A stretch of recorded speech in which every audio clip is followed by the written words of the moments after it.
How will you become the best version of yourself? What does it even mean to be the best version of yourself? Is that health? Is it your body? Is it your mental? When you think about your quote unquote ultimate self, the highest version of you, there's probably a physical embodiment of that. But there's also the internal, there's also the mental, there's also the psychological, the health of your body. So today, we're going to talk about how you can have it all. Welcome to Change Made Easy. Changing your habits, routines, and behaviors is hard. We make it easy. I'm Paul Levitin. I help anyone who feels stuck, stagnant, or burned out in life to create positive change in ways that stick forever. It's that easy. The Buddha said, "To keep the body in good health is a duty. Otherwise, we shall not be able to keep our mind strong and clear." And while it was true over 2,000 years ago when the Buddha said it, it's even more true today. I believe that health and happiness are two sides of the same coin, the mental and the physical. If you work on one without working on the other, you're not really getting anywhere. And that's why I'm so excited for you to hear this conversation with Dr. Tracy Gapin. Dr. Gapin is on a mission to change the narrative around wellness. He focuses on a personalized approach to optimal performance that aims to reshape how we understand and address wellness at every age. And he particularly is passionate about helping those in high-pressure careers and high-earning work environments, because he knows that can lead to burnout. Dr. Gapin explains why he's so passionate about helping specifically men as they age so that they're able to understand the change in their hormones and things like testosterone and how that affects them, but also all of us as a society, because all of us have men in our lives. He also explains where to start if you're at a limited time and energy, but want to fix your internals and understand your blood work. And we also get into more general topics like how stress factors into gut and immune health, how to think about motivation to spur yourself into action, and what are epigenetics and why it should matter to you. So please enjoy this enlightening conversation with Dr. Tracy Gapin. What does it mean to be the best version of you? Great question. So being the best version of yourself means that your mind and body are really functioning at the highest level. I work with entrepreneurs, typically age 40 to 55 or so. And what happens when everyone passes the age of 40, everything starts to change, right? Everything starts to go downhill. Hormones decline, energy production declines. We start to suffer a lot of physiologic processes in our body don't work like they used to. And so I see so many men, especially, and my passion and focus has always been men's health for the last 25 years, is men start to notice that their cognitive function declines. They can't think as sharply as they could before. Their mental acuity, their concentration, their focus is off.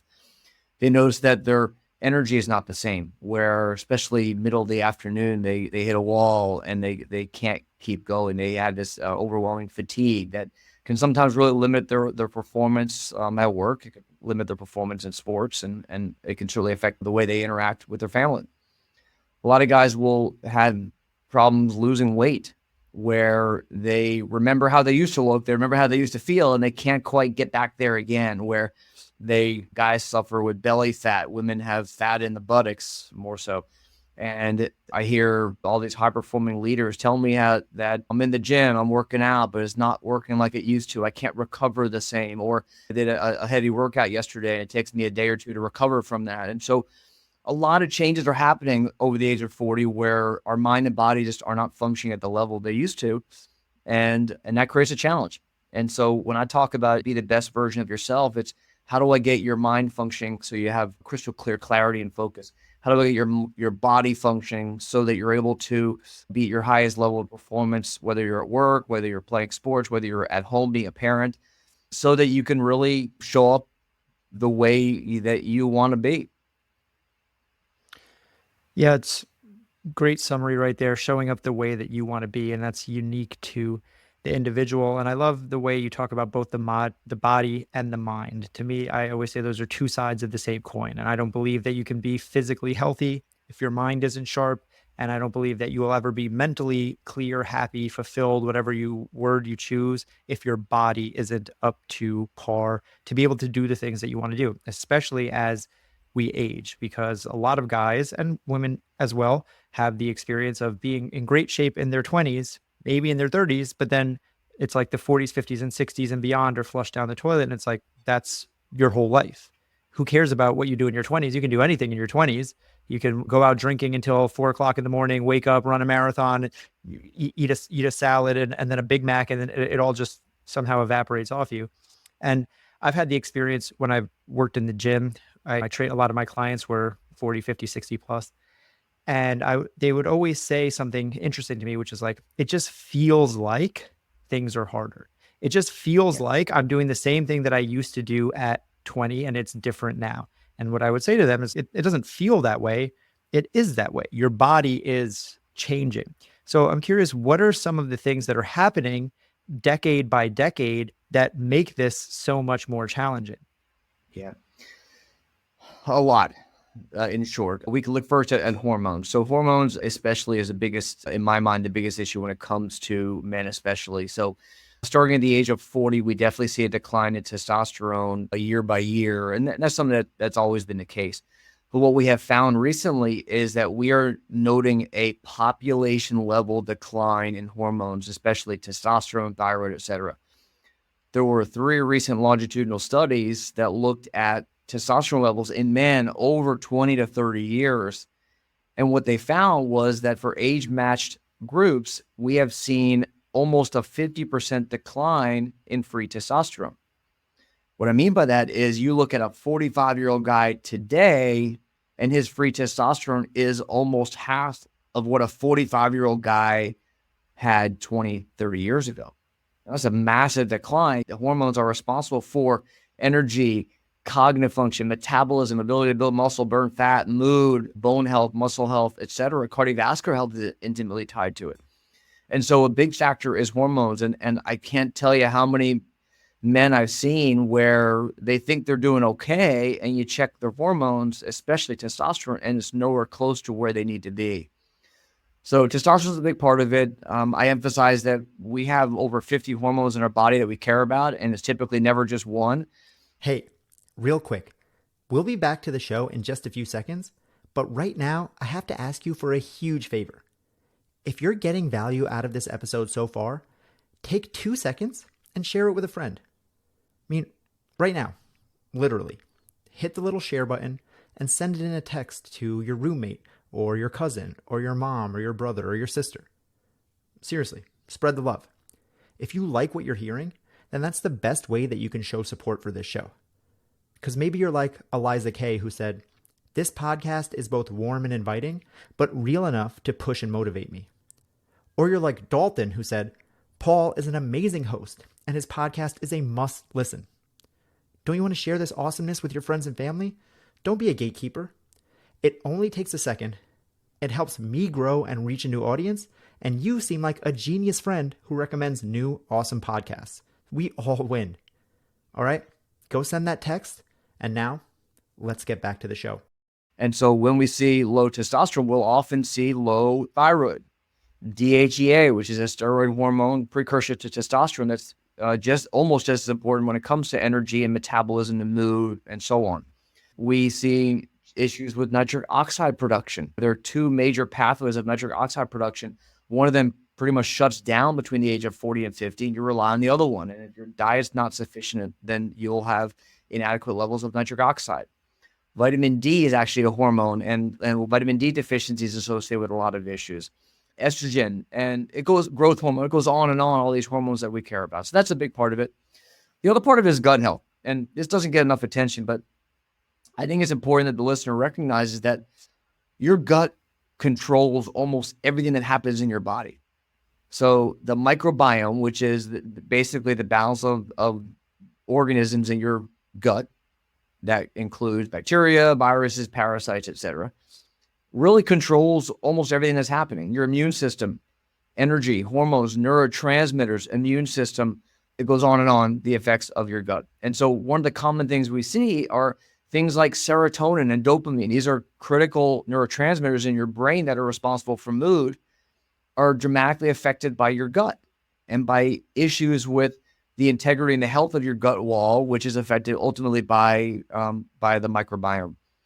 And so a lot of times We'll see issues with mood, depression, stuff like that, psychological issues, that anxiety, especially, that originate in the gut, which is not the first place you would think of, right?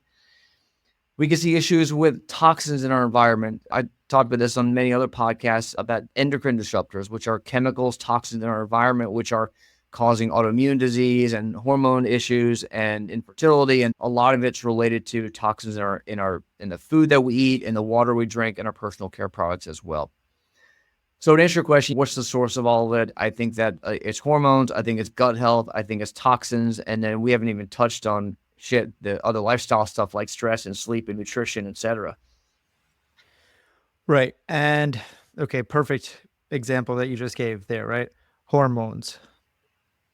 We have the stuff around us, our environment, like you said, the toxins and things like that. There's our gut. Then there's stress, there's life, there's work, there's a million other things. So where, for the listener, the person who is in it right now, like, where do you start? Because already I hear that and I go like, it's so much that I shut down. Right. Yeah. So where do we even start? And where is the low hanging fruit here?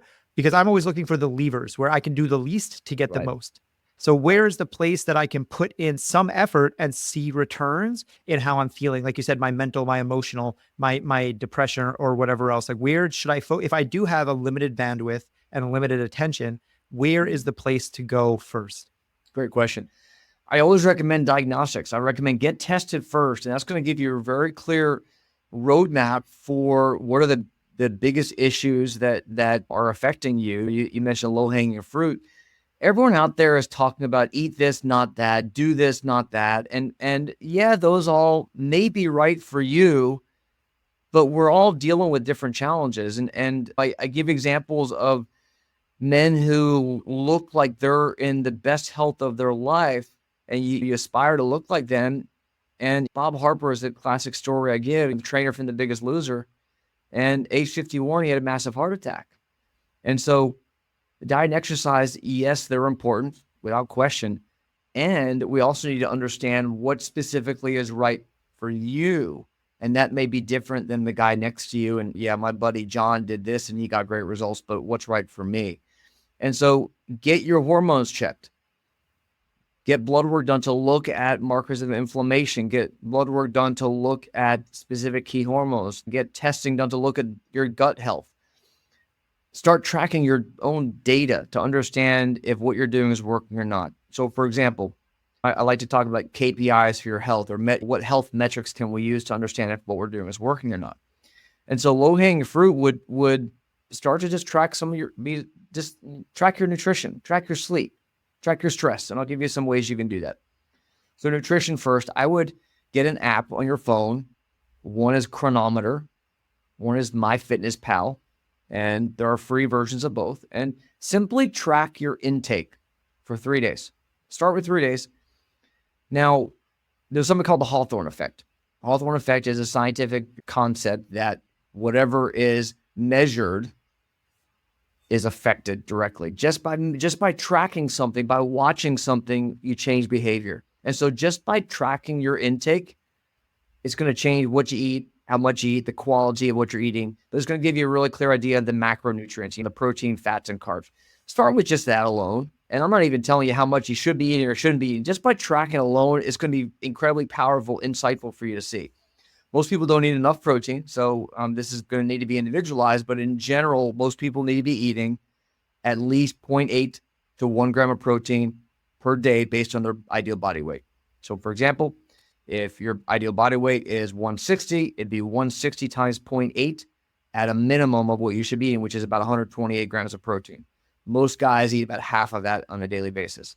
And so one of the simplest things you can do is start to, again, track your intake and look how much protein you're eating. And you'll realize, holy cow, I'm not even close.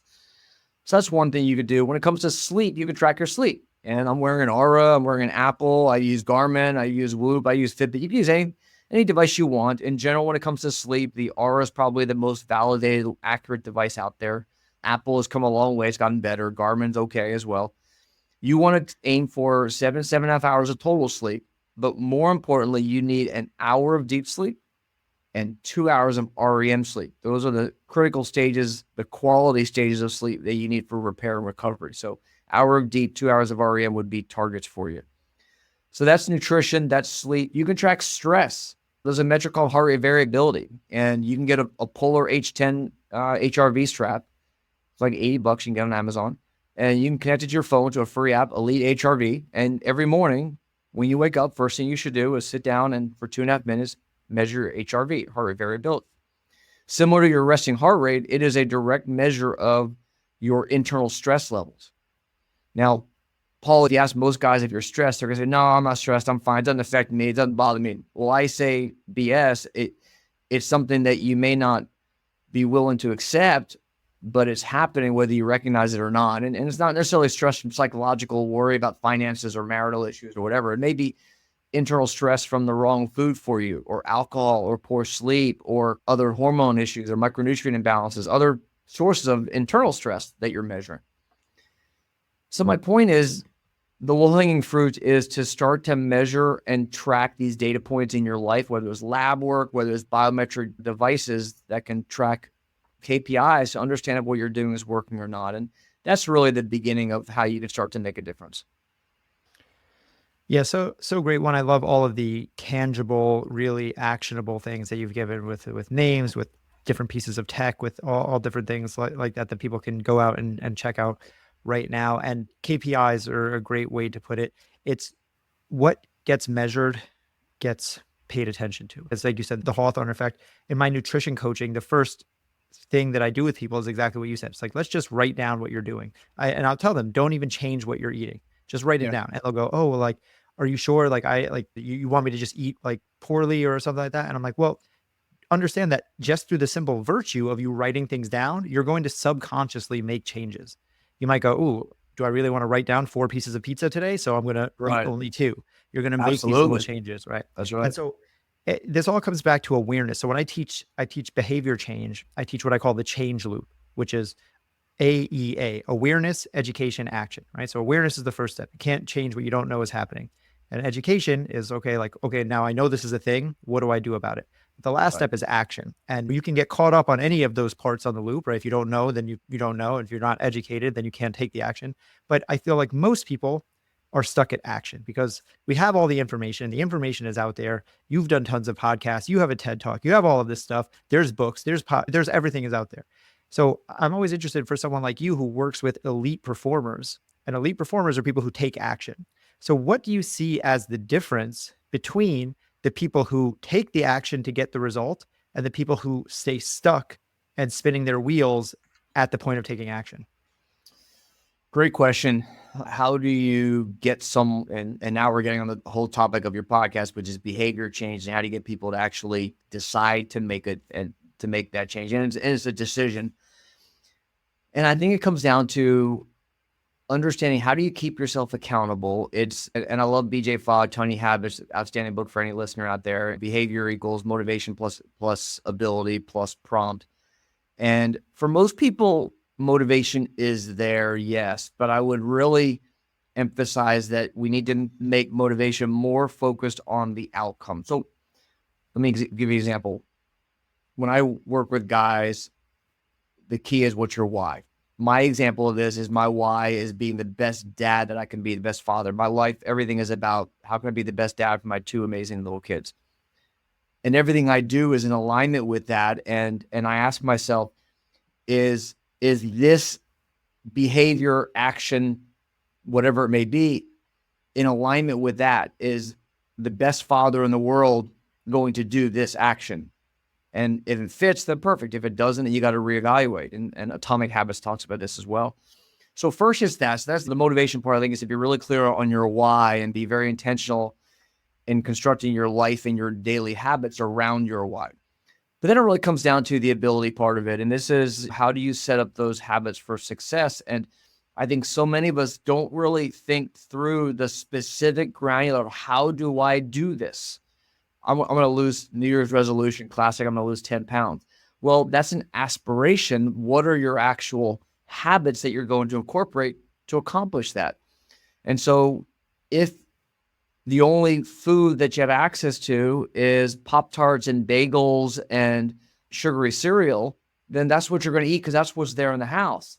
But if you have intentionally packed your refrigerator with high protein Greek yogurt, with high protein cottage cheese, you have protein powder and blueberries to be able to make a protein smoothie in the morning. Now what you've done is you improved your ability to follow through with your motivation because you have set yourself up for success by intentionally designed and crafted your life and your environment around that behavior. And so you have no choice but to do that. And so that's what's really all about. So like for me, I'll give you an example for me. When I do my HRV measure in the morning that I mentioned to track your stress, I have my HRV strap. For the longest time, I had it in my whole office. But in the morning when I drink my coffee at 6 a.m., that's not where I'm sitting. And so, oh, shoot, I forgot to do it so now it's sitting there right on the coffee table next to where I sit in the morning. And so I know that I've set myself up for success, that it's right there for me. I know when I open the fridge, it's full of fresh fruits and vegetables. They're waiting for me. And so I'm going to be able to make healthy habits that are easy because it's right there for me. My supplements that I take are right there by my toothbrush. So when I'm brushing my teeth in the morning, there's my supplements. When I brush my teeth at night, there are my supplements. And so it's these little tiny micro decisions you're making throughout the day that sound so ridiculous and silly. Yeah, whatever. Give me the magical things. Those are the magical things. These little tiny micro decisions you make every day, they add up, and that's how you do it. Yeah, so many great points there. Again, I really love the tangible action steps that you're throwing out. Love that you brought up Tiny Habits by BJ Fogg. People bring up Atomic Habits on the show all the time. It's the #1 most recommended book for good reason. It's a great book. Yeah. But Yeah. BJ Fogg, Tiny Habits, to me is the book of all books on habits. And I've read every book on habits. And like if you're going to read one, to me, that's the most just matter of fact, actionable for anyone listening. It's a good read. It's so just Agree. I mean, it's the only book you need to read. If you ever want to read one book on habits, Tiny Habits is it. And it's because exactly what you said. It's about breaking it down into those small micro decisions, tiny habits that then lead to success and then make your success inevitable. Where so many people, I think, try to set themselves up. They hear exactly what we were talking about at the beginning. They're like, I got to change my testosterone. I got to change my gut health. I got to exercise more. And it's like, there's so much that it becomes so overwhelming. But like you said, if you can set yourself up for success by just changing the way your house is organized, by changing the things that are available to you, you're giving yourself an opportunity to succeed. And then it doesn't become such a challenge. It becomes something that happens more naturally. And this is the type of thing that I think that the top performers, the elite performers of the world, they do almost naturally. They found ways in their work, in their relationship, in their lives to make what they want to do easier and put more friction in between some of the things that they don't want to do. And I think that's a piece that we miss out on. So I'm curious if there's something that you've used, an example for yourself of a habit or something that you were trying to do less of, right? See, we always talk about the things that we want to do more of, something that you've tried to move away from and how you made that or broke that habit. Yeah, great question. The opposite of how do you, instead of creating healthy habits, how do you stop bad habits? And I think the best way to do that is to change, like BJ Fogg talks about, make it harder to do that and or remove the prompt. And so one of the biggest things for me is social media. And I can go on Twitter and I can go down rabbit holes. Next thing you know, it's an hour later and I'm reading all kinds of random stuff that is not necessarily on point with what I could or should be doing. And so the way to fix that is you just simply identify the prompt. And so just remove it from your phone. So that's been the biggest game changer for me, is to remove apps from my phone. So if I want to look at Twitter when the time is right and I have free time and I want to, I can go on my laptop and do that. But I found that the prompt for me was when I would sit there with my phone. And I had just a moment, and next thing was 10, 20, 30 minutes later, I'm still on my, and so identified that the prompt was having the app on my phone, and now it's no longer there. So now the ability is much, much harder, and I don't have the prompt there as well. And so little things like that, I think that, that's the best example I can give you. But I think that the key is to identify if you're doing something that's not healthy for you, what is the prompt that's making you do that? So it may be that your bad habit is that you're scrolling on your phone at night when you're supposed to be sleeping. So what I would recommend, sleep is so important and we tend to neglect it. We tend to stay up late and then you're scrolling on your phone, looking on Facebook or Twitter or Instagram, whatever it may be. And actually you wasted an hour of potentially good quality sleep. Set an alarm on your phone. So for me, it's 10:30 every night, 10:30. And 10:30 to 6 is my sleep window. That's it. It's not an option to do anything else. And so 10:30, my alarm on my phone goes off and my phone stays there wherever I am, kitchen, living room, wherever it may be. And when I go in the bedroom, my phone's not with me. I don't have it. It's not an option. So now there's no choice but to simply go to sleep. And we can talk all about sleep hygiene habits, but that's one of the key things is don't bring your phone into your bedroom if you're going to lay in bed and scroll on your phone when you should be going to sleep. And so I like to say the bedroom is for two things only, and one of them is sleep, and that's it. And so I think that's really the key, is identifying what's the trigger, what's the prompt that's making you do that behavior, and how can you get rid of it, make it harder for you to do that behavior. Yeah, great points. It's interesting. My vice is also scrolling on social media, and I've had to put a million different roadblocks in place to try to stop me from doing it. And that's the thing is, it's just like you said, if you really want to, you can still go to your computer and go on Twitter. And just like, if I really want to, I can still find a way to get on Instagram and waste 2 hours of my life, because I will do it 100% of the time. And sometimes I do want to do that. But the more friction I can put in between me and doing that thing, the less chance that I have of it happening automatically and me not even realizing and going, oh my gosh, I can't believe I just wasted 2 hours when I was just going to open the app for 30 seconds. So I appreciate that so much. And I want to circle back towards the beginning. We talked about hormones. We talked about the gut a little bit, but one more topic that I know that you're an expert in that I would love for you to explain a bit, because this is a concept that even confuses me. And I mean, I'm not the smartest guy, but it's epigenetics. And so I was wondering if you could explain exactly what epigenetics are and how it factors into our quest for being the best version of ourselves. So epigenetics is the science of how our lifestyle, our environment, our behavior affects genetic expression. So what that means is that we have the same genetic code in every single one of our cells, and you're born with it. You got it from your parents. But how is it that identical twins can actually grow up and be very different individuals? And the answer to this is epigenetics. And so what this means is that genes are simply turned on or turned off based on marks, if you will, on the DNA. It could be methylation is the most common. It could be acetylation or other chemical processes that will put marks on the DNA, and it will change the configuration of the DNA, change the way it gets transcribed, and ultimately converted into proteins. So what does this mean? So for example, things like exercise, things like meditation, even things like good quality olive oil can actually turn on certain genes. Fascinating. How this really comes into play, how it's relevant, is things like, the examples I can use here are things like ApoE. So ApoE, apolipoprotein E, is a gene that codes for proteins that regulate how your body metabolizes saturated fats and sugars to a lesser extent as well. So the ApoE gene is your body's way of metabolizing saturated fats. Well, for some people who have a certain variant of this ApoE gene, again, this is simply based on your DNA, you are at an increased risk of early cardiovascular disease, early cognitive decline, early Alzheimer's disease, just if you have this variant of the ApoE gene. It's called the ApoE4, and you can have either one copy or two copies of the ApoE4 allele, okay? That puts you at an increased risk for cardiovascular disease, cognitive decline, Alzheimer's disease.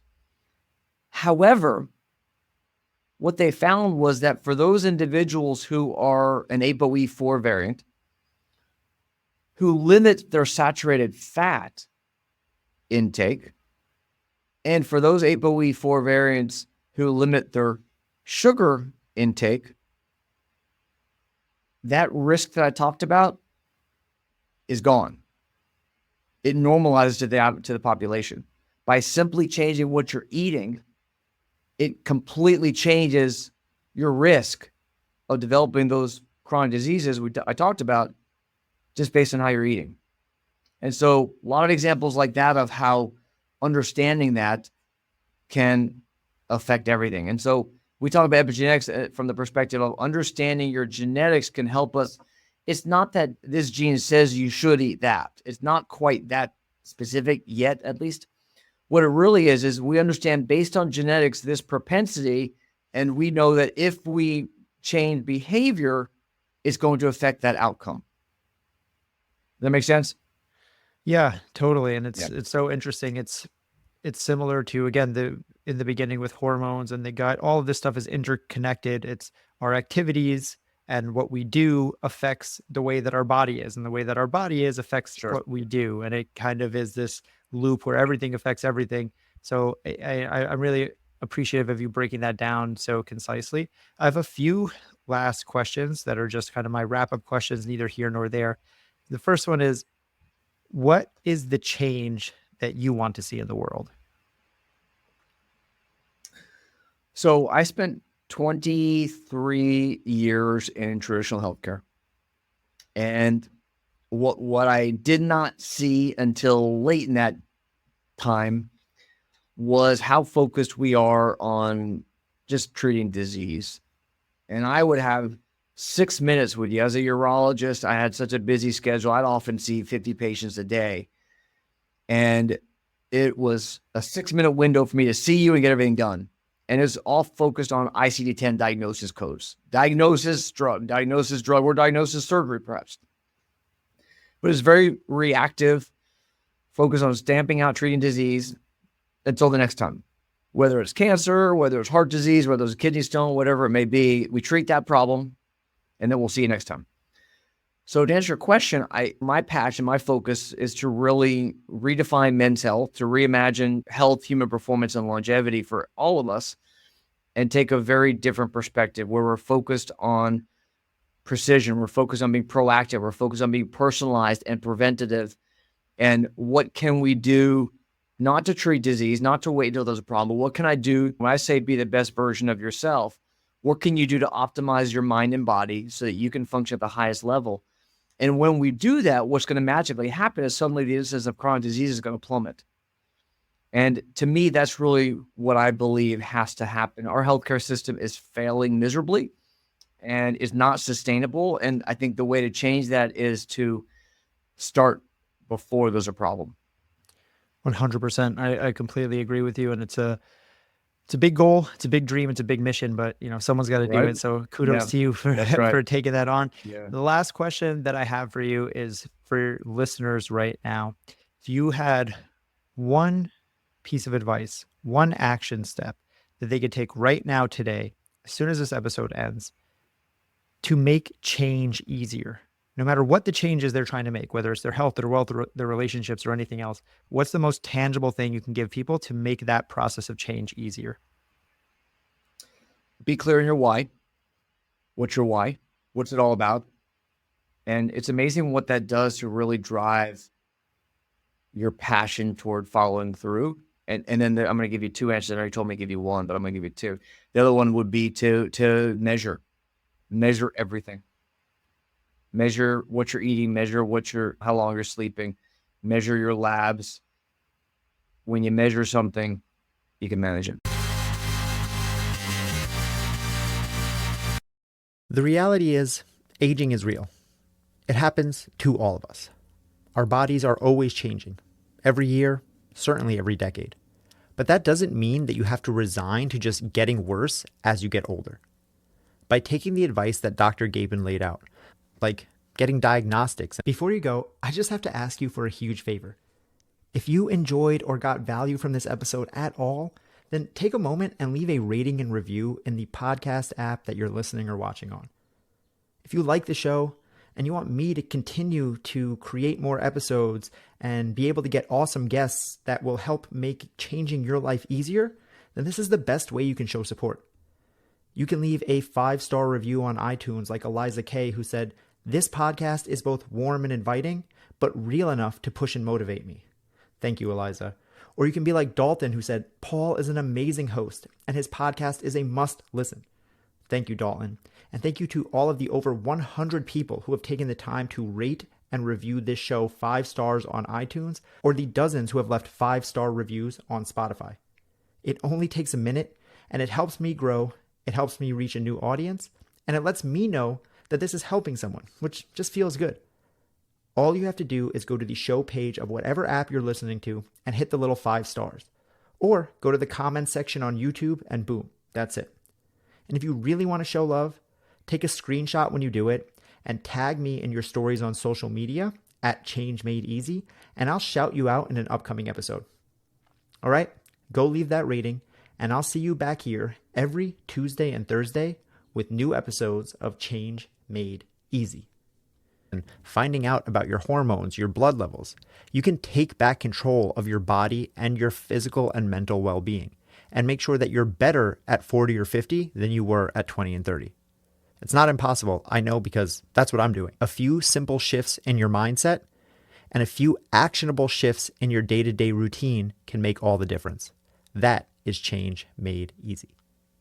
If you want to learn more about what Dr. Gapin has going on, go to thegapininstitute.com. That's THEGAPIN institute.com to learn more. You can also check out Dr. Gapin's book, The Codes of Longevity, which is available on Amazon, and I have it all linked in the show notes.